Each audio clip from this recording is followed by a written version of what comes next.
Middle east में तबाही और बर्बादी की तस्वीरें हमने देखी है। जंग में हर दिन खून बह रहा है। मिडल ईस्ट जंग के कारण गैस और तेल की किल्लत है, लेकिन लोगों के मन में सवाल है, आखिर मिडल ईस्ट की जंग कब खत्म होगी। तो मैं आपको बताने वाला हूं मिडल ईस्ट की जंग कब खत्म होने जा रही है, किस समय खत्म होने जा रही है, क्या डेडलाइन तय किया गया है और आखिरकार ये युद्ध कब खत्म होगा, क्योंकि युद्ध को लेकर सभी परेशान हैं। आजकल एक दूसरे से हर कोई यही सवाल पूछता है, मुझसे भी यही सवाल पूछा जाता है, युद्ध कब खत्म होने वाली है। तो मैं आपको बताता हूं युद्ध कब समाप्त हो रहा है।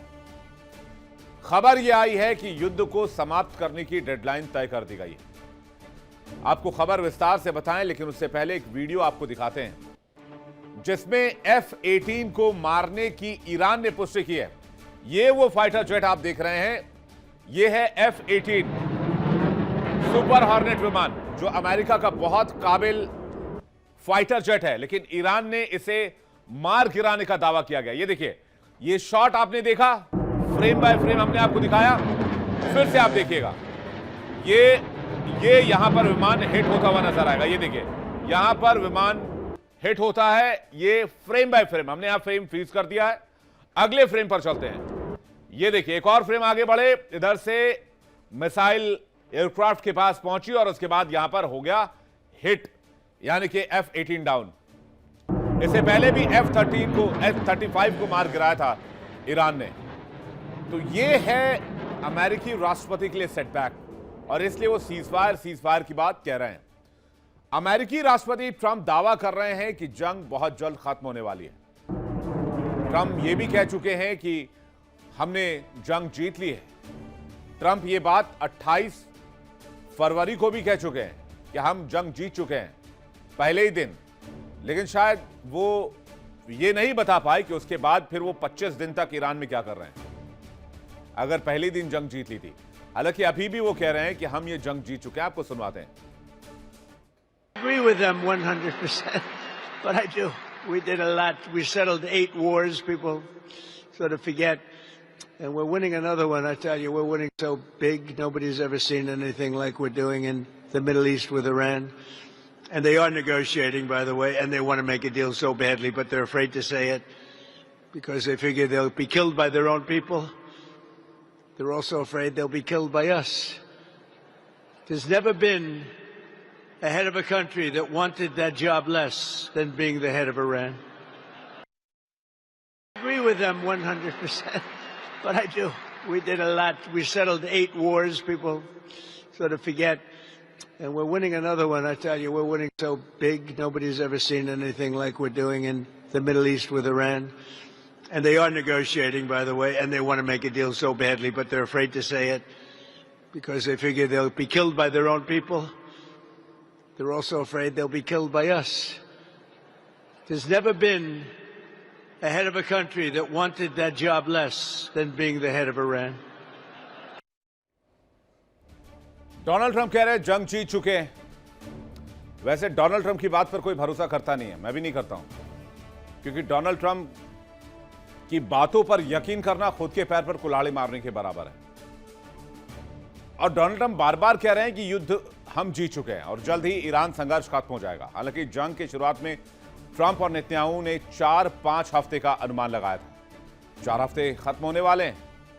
4 हफ्ते जो खत्म होने वाले हैं वो अप्रैल के आसपास हो रहे हैं। वहीं दूसरी ओर इजरायली मीडिया के मुताबिक अमेरिका ने 9 अप्रैल 2026 को जंग खत्म करने की डेडलाइन तय कर दी है। यानी तकरीबन 2 हफ्ते के अंदर सब कुछ क्लियर हो जाएगा, आसमान साफ हो जाएगा। इससे पहले 5 दिनों के लिए सीजफायर की बात डोनाल्ड ट्रंप ने पोस्ट कर कही थी और कहा था कि ईरान के साथ बातचीत जारी है। ट्रंप का कहना है कि ईरान डील चाहता है। ईरान कह रहा है हमें अमेरिका से कोई बात करनी ही नहीं है, हमें कोई डील नहीं चाहिए। हम जब तक अपने रणनीतिक लक्ष्य पूरा नहीं कर लेते तब तक हम सीजफायर नहीं करेंगे। और इसी बीच ईरान के विदेश मंत्री अब्बास अराक्ची ने कहा है कि अमेरिका के प्रस्तावों की समीक्षा की जा रही है। ईरान ने अमेरिका के साथ बातचीत के दावों को सीधे खारिज किया है। Messages being conveyed through our friendly countries and us responding by stating our positions or issuing the necessary warnings is not called negotiation or dialogue. It is simply an exchange of messages through our friends. Messages being conveyed through our friendly countries and us responding by stating our positions or issuing the necessary warnings is not called negotiation or dialogue. It is simply an exchange of messages through our friends. तो America अपने सहयोगियों के जरिए बातचीत करने की कोशिश कर रहा है, फ्रेंडली कंट्रीज के जरिए बातचीत की जा रही है। याद कीजिए, मैंने आपको 3 दिन पहले ये बात बताई थी कि अमेरिका बैक चैनल से कोशिश कर रहा है कि ईरान तक पहुंचा जाए, ईरान के टॉप लीडरशिप तक पहुंचा जाए और उनसे सीजफायर को लेकर बातचीत की जाए। और आज उस खबर पर मुहर लग रही है। यानी वर्ल्ड नाउ में हम आपको जो बताते हैं, स्ट्रेटजी बिल्कुल इसी हिसाब से चलती नजर आ रही है। अब ईरान कह रहा है कि हम बातचीत नहीं कर रहे हैं, बल्कि मित्र देशों की ओर से प्रस्ताव आए हैं, उनकी समीक्षा की जा रही है। यानी अमेरिका बैक चैनल से कोशिश कर रहा है, और ये बात मैं आपको पहले ही बता चुका हूं। अब अमेरिका का हमेशा से जो रवैया रहा है, उनकी जो नीति रही है, वो धोखा देने की रही है। इसलिए ईरान बहुत सतर्क है इस बार। वो कहते हैं ना, दूध का जला छाछ भी फूंक फूंक कर पीता है। वही स्थिति इस वक्त ईरान की है। वो हर कदम बहुत फूंक फूंक कर रख रहे हैं। अमेरिकी राष्ट्रपति डोनाल्ड ट्रंप ने दावा किया कि उन्हें ईरान का सुप्रीम लीडर बनने का प्रस्ताव मिला था, लेकिन उन्होंने इस बात को ठुकरा दिया। रिपब्लिकन फंड रेजर कार्यक्रम में बोलते हुए ट्रंप ने क्या कहा, आप खुद सुनिए। The head of a country that wanted that job less than being the head of Iran. I don't want it. We listen to some of the things they say. We hear them very clearly. They say, I don't want it. We'd like to make you the next supreme leader. No, thank you. I don't want it. The head of a country that wanted that job less than being the head of Iran. I don't want it. We listen to some of the things they say. We hear them very clearly. They say, I don't want it. We'd like to make you the next supreme leader. No, thank you. I don't want it. अब जरा Donald Trump के इस दावे को अगर आप हकीकत मान लें, तो फिर डोनाल्ड ट्रंप अपना नाम कैसे लिखते हैं? जैसे अभी supreme leader Mushtaba Ali Khamenei लिखा जाता है, तो आपको पढ़ने में आता अगर डोनाल्ड ट्रंप ये ऑफर एज डोनाल्ड ट्रंप अगर वो एक्सेप्ट कर लेते, जो वो दावा कर रहे हैं, हालांकि दुनिया को पता है उनके दावे के पीछे की हकीकत, तो दुनिया में लिखा जाता ईरानी सुप्रीम लीडर आयतुल्ला डोनाल्ड ट्रंप खामनेई। सुनने में थोड़ा सा मजेदार लगता है, और ये बात यही मुझे लगता है इसी के साथ खत्म हो जाएगी। लेकिन ईरान की तरफ से रिएक्शन क्या है? ईरान की तरफ से रिएक्शन यह है कि ईरान ने कोई तारीख नहीं दी है, और यह भी जानकारी मिल रही है कि ईरान ने अमेरिका के प्रपोजल को रिजेक्ट कर दिया है। और ट्रंप प्रशासन ने अपनी 15 शर्तें भेजी थी ईरान को। ईरान को भेजी गई वो 15 शर्तें क्या थी, जो डोनाल्ड ट्रंप ने अपने दोस्तों के जरिए, कतर और ओमान के जरिए भेजी हुई, मुझे पता है क्योंकि उनसे ईरान की बातचीत होती रहती है। पहली शर्त तो यह थी कि फिलहाल 1 महीने का सीजफायर हम आपको दे रहे हैं। दूसरी शर्त यह कि ईरान कभी परमाणु हथियार नहीं बनाएगा, सभी न्यूक्लियर सुविधाएं खत्म करी जाएंगी। यह भी कहा गया था। संवर्धित यूरेनियम देश से बाहर भेजना, यानी कि जो एनरिच्ड यूरेनियम है वो ईरान हैंडओवर करेगा। न्यूक्लियर फ्यूल ईरान के बाहर बनाए जाएंगे। बैलिस्टिक मिसाइल प्रोग्राम जितने भी है वो खत्म करेंगे, क्योंकि खबर यह है कि ईरान ने आईसीबीएम भी बना रखा है। हिजबुल्लाह, हमास जैसे प्रॉक्सी ग्रुप्स को सपोर्ट ईरान बंद करेगा। इजराइल पर हमले के बाद होर्मुज स्ट्रेट को पूरी तरीके से खाली करना होगा।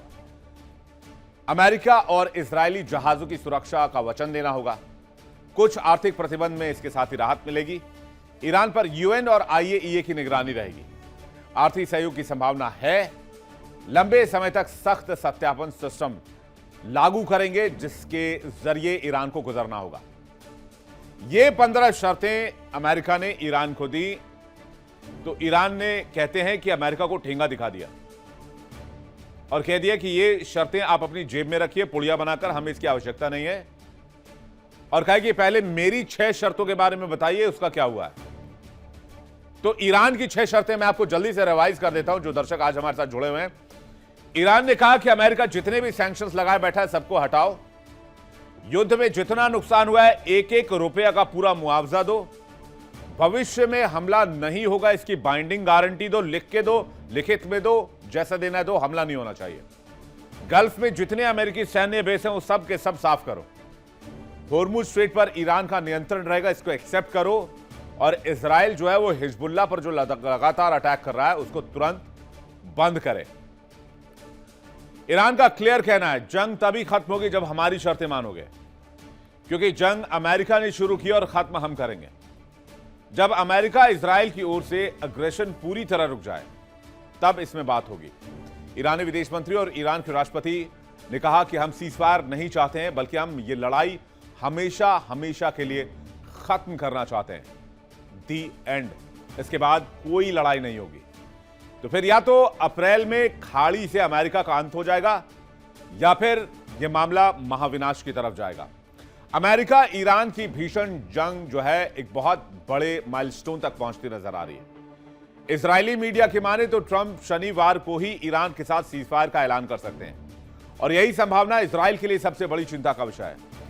इजरायली मीडिया के मुताबिक इजराइल को डर है कि अमेरिका अचानक या एक तरफा तरीके से युद्ध रोक सकता है और खाड़ी से बैकआउट कर सकता है। और यह बात मैंने आपको तकरीबन 2 हफ्ते पहले यह बात बताई थी, आपको शायद याद होगा अगर आप लगातार वर्ल्ड नाउ देखते हैं।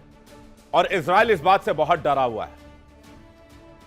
इजराइल नहीं चाहता है कि ईरान के साथ किसी भी तरह से अमेरिका की बातचीत हो, कोई सीजफायर की बात बने। इजरायली मीडिया की खबरों के मुताबिक अगर ईरान कोई बड़ी रियायत देता है तो ट्रंप अस्थायी तौर पर सीजफायर कर सकते हैं और यह इजराइल के लिए बहुत बड़े खतरे की घंटी होगी, क्योंकि अमेरिका के इस इलाके से यू टर्न लेने से निकलने से ईरान का पूरा फोकस कहां हो जाएगा?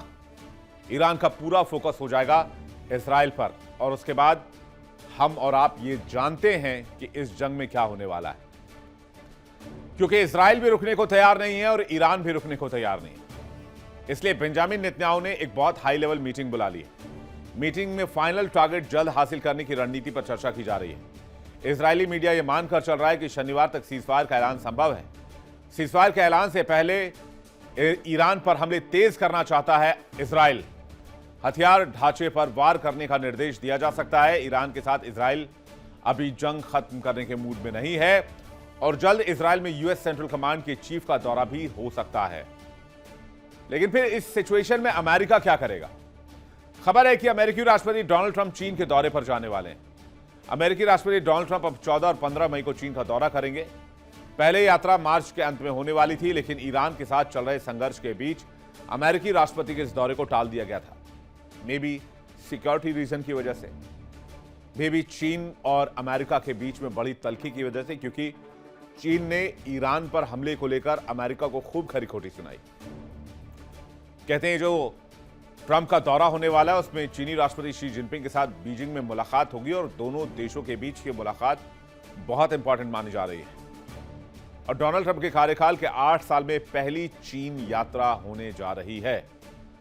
यात्रा जो प्रस्तावित है वो 14 और 15 मार्च को प्रस्तावित है। आइए देखते हैं इस यात्रा का ब्यौरा क्या आया है। जगह बीजिंग, चीन। उद्देश्य राष्ट्रपति शी से मुलाकात और द्विपक्षीय शिखर सम्मेलन में हिस्सा लेना और चीन और अमेरिका के रिश्तों के बारे में बातचीत करना, क्योंकि चीन और अमेरिका के बीच में बहुत सारी चीजें उलझी हुई हैं। इसको किसी और दिन डिटेल से समझ लेंगे। लेकिन यह खबर यहां कैसे कनेक्ट हो रही है इसको मैं आपको बताता हूं। चीन की यात्रा ट्रंप ने फाइनल कर दी है। इसकी जानकारी सोशल मीडिया पर पोस्ट करके दी है। यानी ट्रंप ने मान लिया है कि अप्रैल के महीने में युद्ध को खत्म कर दिया जाएगा और उसके बाद युद्ध खत्म करके वो कहां जाएंगे? चीन जाएंगे। तो चीन जाने से पहले इस युद्ध को रैप अप कर देंगे डोनाल्ड ट्रंप, ये बात तय है, क्योंकि युद्ध के दरमियान वो चीन का दौरा नहीं करेंगे, ये रक्षा जानकार मानते हैं। तो ये एक पॉइंट साबित हो गई कि सीजफायर होने वाला है, जंग खत्म होने वाली है। या तो ट्रंप ईरान के साथ कुछ नेगोशिएट कर लें और इजराइल इसमें हमेशा हमेशा के लिए फंसा रह जाए, या फिर ईरान के साथ ट्रंप समझौते के जरिए कुछ शांति की राह निकालें। लेकिन यह सब कुछ इतना आसान नहीं होने वाला है, क्योंकि ट्रंप जिस तरह से बयान देते हैं उनके बयान पर भरोसा करना मतलब अपने पैर पर कुल्हाड़ी मारना है, या यूं कहिए कुल्हाड़ी पर कूद जाना है। क्योंकि हर बार ट्रंप ने जो कहा है वो उस पर टिकते नहीं और अगले ही पल उस बात से वो पलट जाते हैं।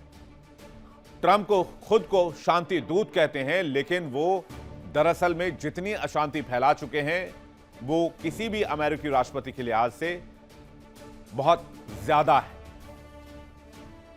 वेनेजुएला में, ईरान में किस तरह का माहौल बना हुआ है, पूरे मिडिल ईस्ट में किस तरह का माहौल बना हुआ है, पूरी दुनिया में किस तरह का माहौल बना हुआ है। इसके अलावा ग्रीनलैंड और क्यूबा समेत कई देशों को धमकी देते रहते हैं। और डोनाल्ड ट्रंप का एक इतिहास रहा है झूठ बोलने का। कितना झूठ बोलते हैं, कब कब झूठ बोलते हैं, कौन कौन से झूठे दावे किए हैं, जल्दी से देख लीजिए। आइए नजर डालते हैं। सीरिया में आईएसआईएस के खिलाफ लड़ाई में कुर्द के एसडीएफ मजबूत साथी थे। ट्रंप ने अचानक वहां से अमेरिकी सेना को हटाने का फैसला किया, जिससे तुर्की को कुर्द पर हमला करने का मौका मिल गया। अंतर्राष्ट्रीय स्तर पर इसे एक बहुत बड़े विश्वासघात के तौर पर देखा गया। यूक्रेन और सैन्य सहायता। रूस और यूक्रेन की जंग में सैन्य सहायता यूक्रेन को रोक दी गई। पहले कहा कि यूक्रेन की अमेरिका मदद करेगा, बाइडेन को फंसाने के लिए सैन्य सहायता रोक दी। फिर सहयोगियों और स्टाफ के साथ रिश्ते भी देख लीजिए। ट्रंप के कई पूर्व जो करीबी रहे हैं अधिकारी, उन्होंने आरोप लगाए। जॉन बोल्टन ने कहा कि देश से ऊपर वो खुद को रखते हैं। जेम्स मैटिस ने कहा कि सहयोगियों का सम्मान नहीं करते हैं। अंतर्राष्ट्रीय गठबंधन में भी आ जाइए। ट्रंप ने बार बार नेटो और G7 की आलोचना की है। वो कहते हैं अपने पुराने सहयोगियों की आलोचना करना उनको पसंद है। पश्चिमी देशों ने दशकों पुराने भरोसे के साथ खिलवाड़ करने का भी आरोप लगाया। एक रिपोर्ट तो यह भी बताती है कि ट्रंप झूठ बोलने में बहुत माहिर हैं। ट्रंप ने अपने पहले कार्यकाल में 2017 से 2021 के दौरान कुल 30,573 झूठे या भ्रामक बयान दिए पूरे 4 साल में। औसत लगभग 21 झूठ या भ्रामक बयान प्रतिदिन, और यह संख्या समय के साथ बढ़ती चली गई। पहले साल में औसतन वो प्रतिदिन 6 झूठ या भ्रामक दावे करते थे। ये फर्स्ट रिजीम की बात कर रहा हूं, जब पहला कार्यकाल था उनका। दूसरे साल में ये नंबर 16 पर पहुंच गया और तीसरे साल आते आते वो 22 झूठ या भ्रामक दावे करने लग गए, और चौथे साल आते आते तो हालात बहुत ज्यादा बिगड़ गए। उन्होंने हर दिन 50 से ज्यादा झूठ और भ्रामक दावे करने शुरू कर दिए। तो सोचिए कि दूसरे कार्यकाल में वो पीछे कैसे रह सकते हैं। दूसरे कार्यकाल में भी ट्रंप ने इस सिलसिले को जारी रखा है। इसे बताने का मकसद यह है कि डोनाल्ड ट्रंप पर खुलकर भरोसा नहीं किया जा सकता, और तेहरान यह बात जानता है कि डोनाल्ड ट्रंप हमेशा एक विश्वासघाती की तरह काम करते हैं। इसलिए अगर सीजफायर का ऐलान डोनाल्ड ट्रंप की ओर से आ रहा है और युद्ध खत्म कराने की बात वो कर रहे हैं, तो इन पर आंख मूंदकर विश्वास नहीं किया जा सकता। 5 दिनों तक पावर प्लांट पर हमला न करने की बात कहकर ट्रंप ने करोड़ों कमाए। ये बहुत गंभीर एलिगेशन है। इस पे मैं आपको स्पेशल रिपोर्ट भी दिखाने वाला हूं। इस पूरी खबर का, इस पूरी जानकारी का एनालिसिस भी करने वाला हूं। कहते हैं ट्रंप के पोस्ट के कारण तेल के बाजार भी धड़ाम हो गए। एक रिपोर्ट में दावा किया गया है कि ट्रंप के ऐलान से ठीक पहले $580 मिलियन यानी कि लगभग 5,000 करोड़ रुपए से ज्यादा का एक बड़ा बेट ऑयल और इक्विटी मार्केट में लगा था, जो टाइमिंग से मैच करता था। यह भी सच है कि ट्रंप अपने देश के हित से ज्यादा खुद के हित को आगे रखते हैं।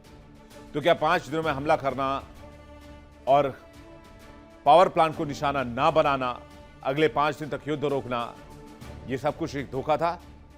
और पर्दे के पीछे से ट्रंप कोई और गेम खेल रहे हैं? यह देखने वाली बात होगी। लेकिन ट्रंप के मुनाफे वाली खबर पर करेंगे एक्सप्लेनर। देखिए इंडिया डेली 24/7 अब आपकी स्मार्ट टीवी पर। इंडिया डेली मौजूद है सभी डिजिटल प्लेटफॉर्म पर लाइव और लगातार। इंडिया डेली 24/7 हर दिन राष्ट्र को समर्पित।